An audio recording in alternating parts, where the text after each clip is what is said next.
राम राम, मैं पंडित एसके मिश्र।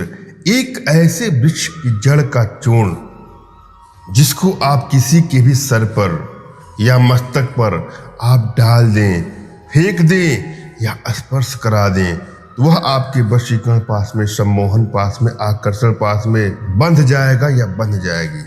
वशीकरण का एक चमत्कारिक प्रयोग इस वीडियो के माध्यम से लेकर के आप लोग के सामने उपस्थित हुआ हूं।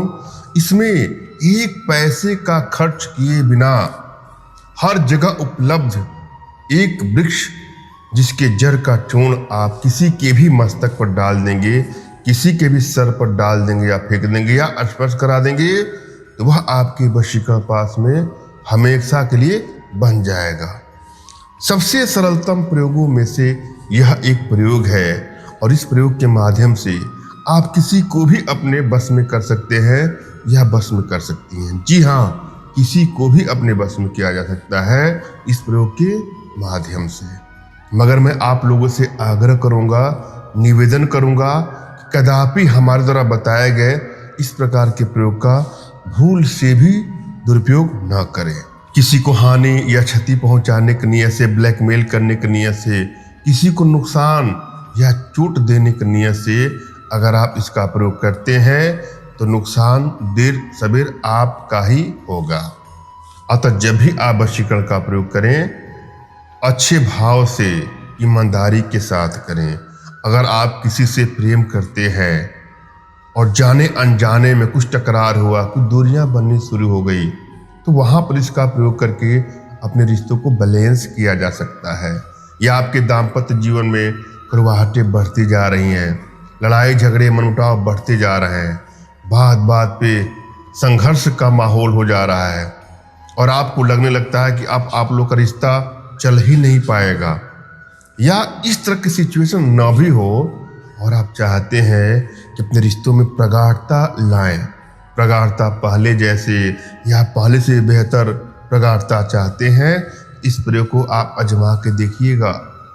चमत्कारिक अनुभूति आपको मिलेगी। यह प्रयोग युवक, युवती, स्त्री, पुरुष, बालक, बालिका सभी के लिए है और सभी पर इसका प्रयोग किया जा सकता है। और किसी भी रिश्तों को आप बैलेंस करने के लिए आसानी से इसका प्रयोग कर सकते हैं। यदि आप ससुराल में है, आपको जेठानी, देवरानी, ननद या जो भी रिश्ते नाते हैं उनसे आपका ठीक नहीं चल रहा है तो इसका प्रयोग करके अपने रिश्तों को आप बैलेंस कर सकते हैं। रिश्ता कोई भी हो सकता है, पति पत्नी का रिश्ता हो सकता है, प्रेमी प्रेमिका का रिश्ता हो सकता है, माता पिता, पुत्र, भाई बहन, इष्ट मित्र, रिश्तेदार, ससुर, सरहा, साला, कोई भी हो सकता है। जिसको आप बैलेंस करना चाहते हैं, जिससे आपका मन मुटाव बढ़ता जा रहा है, उसको आप बैलेंस करिए इस प्रयोग के माध्यम से। जब भी आप कोई प्रयोग करने जाए तो अपनी एनर्जी को भली बात रीड कर लें। यदि आपकी एनर्जी प्रचुर अवस्था में है, प्रबल अवस्था में है, वशीकरण पावर प्रभावशाली अवस्था में, इंक्रीजिंग आर्डर में है, तो आप कोई भी प्रयोग करेंगे तो उसमें आपको आसानी से सफलता मिल जाएगी। और यदि यह एनर्जी डिक्रीजिंग आर्डर में है, अप्रभावशाली अवस्था में है, अल्प अवस्था में है, वशीकरण पावर का अभाव है, तो किसी भी प्रयोग में आपको आसानी से सफलता नहीं मिलती है, बहुत विलंब से आपको सफलता मिलती है। अतः आवश्यकता है अपने भीतर वशीकरण पावर के प्रभाव को बढ़ाएं। इसके लिए कुछ गुप्त साधनाएं हैं, छोटी छोटी साधनाएं हैं, कुछ गुप्त प्रयोग हैं जिसको आप हमारे माध्यम से अपने घर बैठे सीख सकते हैं। और यहाँ पर मैं जो प्रयोग लेके आया हूँ, यह प्रयोग यदि आप समर्पण भाव के साथ करते हैं तो उसमें भी आपको सफलता अवश्य ही मिलेगी। इस प्रयोग में जिस वृक्ष की जड़ की आवश्यकता है वह है बबूल। बबूल तो प्राय हर जगह उपलब्ध है, हर रोड के किनारे आपको बबूल मिल जाएगा, अतः यह आसानी से आपको उपलब्ध हो जाएगा।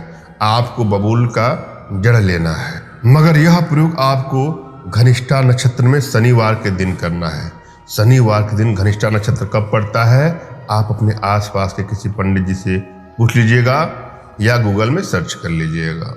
जब भी आप किसी पौधे या वृक्ष का जड़ लेना चाहते हो तो एक दिन पहले उनके पास जाएं और उनको न्योता दे आएं।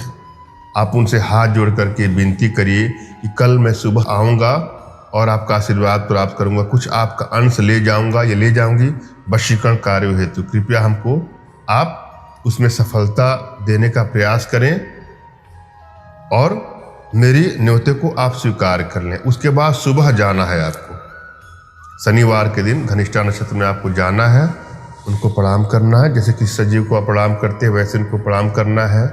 मन ही मन उनसे कहें कि हे वृक्ष देवता, आपका मैं कुछ अंश लेना चाहती हूँ या लेना चाहता हूँ, वशीकरण के प्रयोग हेतु कृपया हमको अपना आशीर्वाद प्रदान करें, अपना कुछ अंश प्रदान करें, और जाने अनजाने में हमसे कोई भूल चूक हो जाए तो हमें क्षमा भी करें। उसके बाद उनके जड़ में से कोई छोटा सा टुकड़ा आपको लेते आना है अपने घर पे, और उसको गंगा जल से प्रक्षालित कर लेना है। धूप अगरबत्ती जला लेना है किसी एकांत कमरे में जहाँ कोई शोरगुल ना हो। उसके बाद अपने इष्ट का आपको स्मरण करना है, उनसे मानसिक रूप से मानसिक आदेश और आशीर्वाद प्राप्त कर लेना है। तत्पश्चात अपने आध्यात्मिक गुरुदेव का भी आपको स्मरण करना है और उनसे भी आपको मानसिक रूप से मानसिक आदेश और आशीर्वाद प्राप्त कर लेना है। और यदि आपके पास कोई आपके आध्यात्मिक गुरुदेव नहीं तो बिल्कुल निराश होने की आवश्यकता नहीं है। मेरे प्रति कृतज्ञता का भाव, श्रद्धा का भाव, विश्वास का भाव और समर्पण का भाव रखते हुए मुझसे ही मानसिक रूप से मानसिक आदेश और आशीर्वाद प्राप्त करें, प्रयोग करें, आपको सफलता अवश्य मिलेगी। मुझसे मानसिक रूप से मानसिक आदेश और आशीर्वाद प्राप्त करने के लिए कमेंट बॉक्स के नीचे आपको टाइप करना है कि मुझे आदेश दे, और यदि रिप्लाई में मैं आपको हार्ट का सिंबल या साइन देता हूं तो आप समझ जाएगा कि आपको आदेश और आशीर्वाद मिल चुका है। इस प्रयोग को आप कर सकते हैं या कर सकती हैं।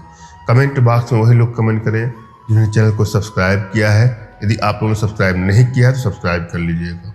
आप जो बबूल का मूल लाए हैं उसको बारीक रूप से पीस लीजिएगा। आप चाहे तो उसको सुखा लीजिएगा या जिस तरह से हो बारीक रूप से पीस लेना है, उसका चूर्ण बना लेना है और अपने इष्ट का स्मरण करते हुए जिसके भी आप सर पर डाल देंगे, किसी के माथे पर डाल देंगे, स्पर्श करा देंगे या फेंक देंगे तो तुरंत ही आपके वशीकरण पास में, सम्मोहन पास में, आकर्षण पास में सदैव के लिए बन जाएगा या बन जाएगी। मैंने यह भली बात समझाने का प्रयास किया है, आशा है आप लोग के समझ में आया होगा। फिर भी यदि आप लोग के जीवन में कुछ इस प्रकार की समस्या है तो बिल्कुल निराश होने की आवश्यकता नहीं है। अपना तुरंत खींचा फोटो हमारे व्हाट्सएप पर मैसेज करें, मैं आप लोग की एनर्जी को लेकर के आप लोग का उचित मार्गदर्शन करते हो सकता पढ़ने पर अपने भारतीय विद्याओं के माध्यम से आप लोग का उचित समाधान भी करूंगा। धन्यवाद। राम राम।